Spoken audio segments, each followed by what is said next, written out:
I used to do this in high school. Like I'm gonna regret doing this in an enclosed vehicle.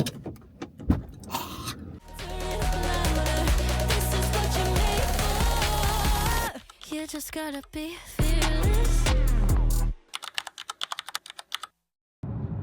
It is 5:15 in the morning. I was supposed to leave at 5 a.m. 15 minutes late, always. I'm on my way to San Francisco to go to a wedding, and I'm really nervous to go, but I think it'll be really fun. First, I gotta drop Scott off. Say hello, it's so dark out. Hello, it's so dark out. And then I'm off to San Francisco in a rental car, and it's pitch black out. But I have coffee, half pack of cigarettes, full tank of gas. Let's go.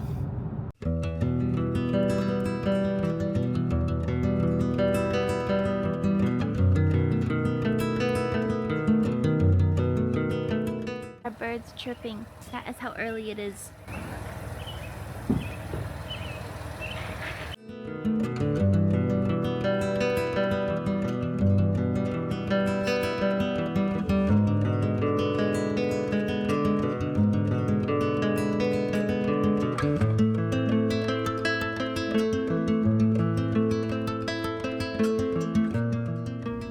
Okay, so I've made it from Carson City to Truckee to, where am I?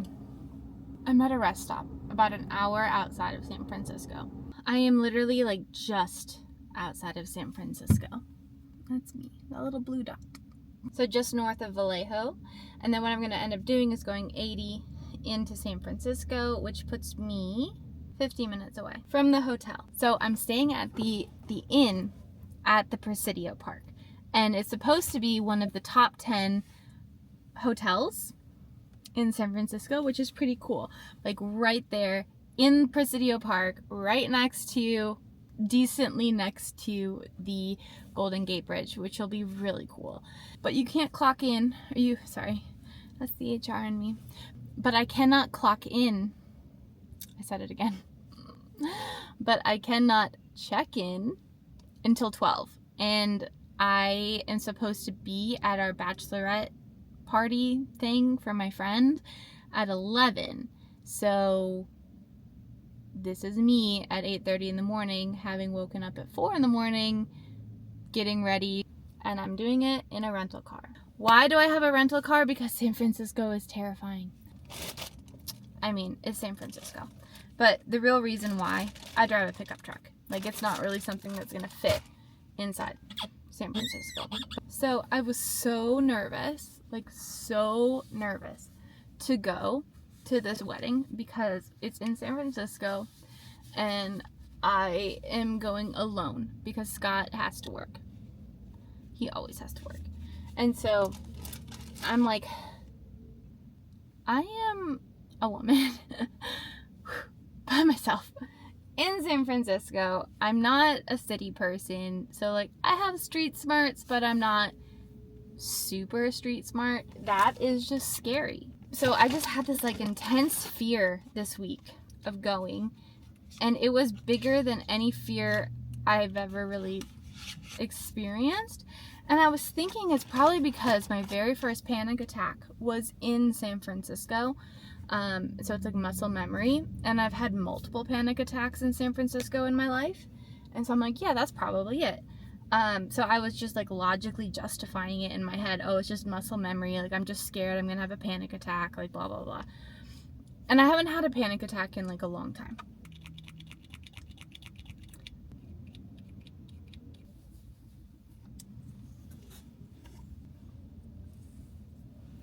So then on Wednesday, I'm kind of like talking over my plans with my husband, and he's like, Maggie, like, where do you park for the hotel? And I'm like, well, I called ahead and it's just public parking at the Presidio. Like, it's just parking in the park, basically. They don't have like their own parking lot for the hotel, which, I'm sorry, I'm gonna be spending this much money at a hotel room, I feel like they should have their own parking lot, like a valet or something, but whatever. Who am I, you know?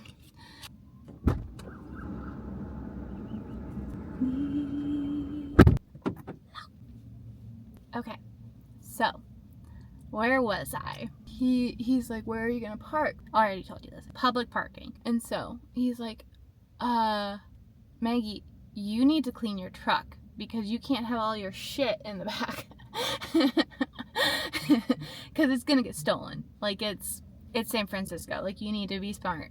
If there's anything visible, somebody's gonna break your window and steal it. I'm like, ugh, it sucks. And so then, like, the fear just intensified. Just like, it was like, but it wasn't like scary fear. It was like just a base level fear that like would not go away, but it wasn't scary. I don't know how to explain it. And so then at work on Thursday, my boss / mother-in-law was talking to me about the trip, and she's like, you don't just need to clean out your truck, you also need to make sure you don't have a single thing in there. And like, when I say single thing, I mean including the registration in your glove box, because if you have anything in your car that is like has your name on it, they're gonna steal your identity. And I'm like, holy shit. What? But that's just wild to me that people would do that to somebody else. Just wild to me. I know it happens. Just still, it's just wild. Well, now that fear, that like base level fear, just intensified even more. So fast forward to Thursday night. I go and hang out with my If Table ladies. We're talking about Jesus, we're talking about discipleship and like God and all these wonderful things. More work. Shush, be quiet. Great meeting. And I start telling them about how I'm going to San Francisco that weekend and like how I'm kind of scared and like I've had this like fear about it. And Carrie, who's like our leader, and like she is anointed by God. Like, she is so prayerful in her everyday life that like, I swear, like, she always says exactly the right thing, and it's never like the right thing of what you'd expect it to be. It's always like the right thing, like, I don't know, like the Holy Spirit is like giving her a message, and she's just like so in tune all the time that she just says it like it's totally natural. Anyways, so she is looking at me in this way she does. She was like, and she goes, Maggie, it doesn't matter if you take out your registration, you have nothing in your vehicle. They're going to break your windows anyways just to see if you forgot. And I'm like, great. I don't want to do this anymore. I want to go. Why do I have to be at a wedding of an old high school friend that obviously I'm extremely blown away that she wants me to be her bridesmaid? Like, blown away. But you know, when you live in Tahoe and Truckee and Reno and Carson City for as long as I have, like, you just like forget that there's cities in this world that are filled with people who are just not good human beings. Like, you just forget. Like, I live in a place where literally the other day I was coming down and at the stoplight on Highway 50, which is like the junction of Carson City. So Tahoe to Carson City, you take Highway 50 down and it's like a mountain pass. And somebody had stalled in the middle of the road, and 2 separate people had stopped with trucks to try to pull this girl out of the way with like, and they just like had chains and like hookups in their just like casual vehicles that they just like bring to work, that they just like drive every day. Like, that's where I live. Like, I live in a place where human decency is normal. And so going to a place where it's not is like really scary. Anyways, then at the meeting, I get this idea just immediately after Carrie said it. And like, you know, we're all prayed up. We're like, woo, God. And I just get this knowing like, oh, obviously I'll rent a car. And then Carrie's like, that's a great idea, because if you rent a car, just make sure you buy the full insurance. So then you can just bring it back with the window broken. Boom. Then on my way home from that meeting, like, we are so faithed up. Like, we are just like, the vibes were amazing. Like, I just left feeling so lifted up, so ready to conquer San Francisco by myself and with God, humble because I need the Lord to go to San Francisco and not have a panic attack, and it's gonna be awesome. And God is hanging out with me right now, and he's just with me all the time, and so I have nothing to fear. And so then I like wake up the next morning and I tell Scott, okay, here's my plan. I'm going to rent a car. And he's like, oh, that's actually a really good idea. I just like, all of that fear that I've been feeling all week just went away. And I'm no longer fearful of going, like, at all. And then it turns out that there's a church a block away, and it's non-denominational, so it's gonna have like really good worship. So I'm gonna try to go on Sunday, hopefully. But here's the thing. The difference between the fear that I had, I heard 3 people tell me, your car is gonna get broken into in San Francisco. 3 people. None of them did I say, like, I'm so worried about my car. Like, I didn't put it in their heads. All 3 of them said it on their own. And that to me, plus the fear I've been feeling, is to me, like, listen up, girl. Like, listen to that. Like, that is the Holy Spirit. The Holy Spirit's not going to put fear in you. But, like, there's going to be, like, warning bells, which would be how I could describe that level of fear. It was just, like, I could sense that there was something that was going to happen, if that makes sense. Then, as soon as I decide, no, I'm renting this car, I took my personal truck out of it, and the fear goes away, and this realization comes to me, you just thwarted the enemy's plans. His plan was to have your vehicle broken into, and you just thwarted it. It's not happening anymore. So that's my story. And so now I'm going to San Francisco.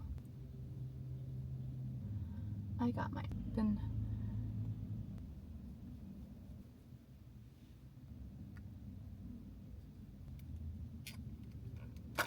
Okay.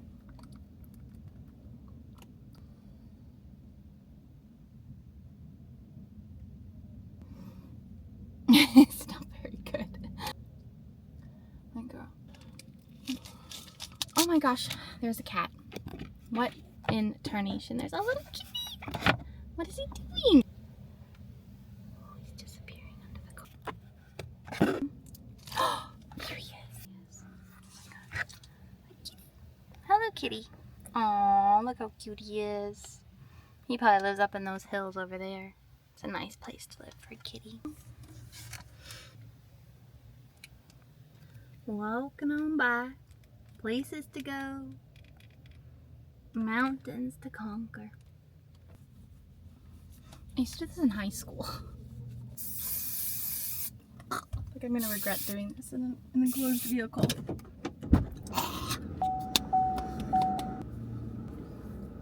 Okay, now I need to change clothes. Which you don't need to watch, right?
Those are raccoons. Where are they? Where did they go? They're gone.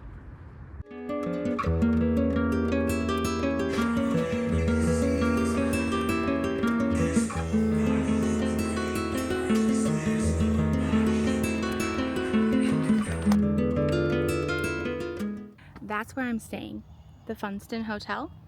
I'm off to go grab the free breakfast at the inn, which looks like this.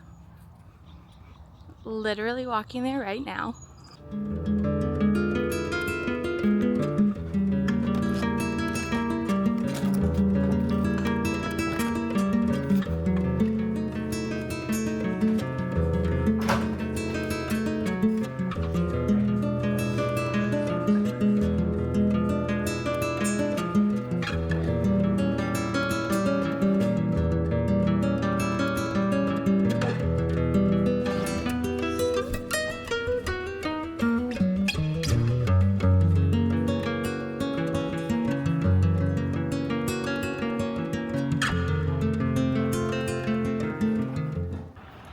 Okay, I got my coffee. I'm ready to go worship the Lord.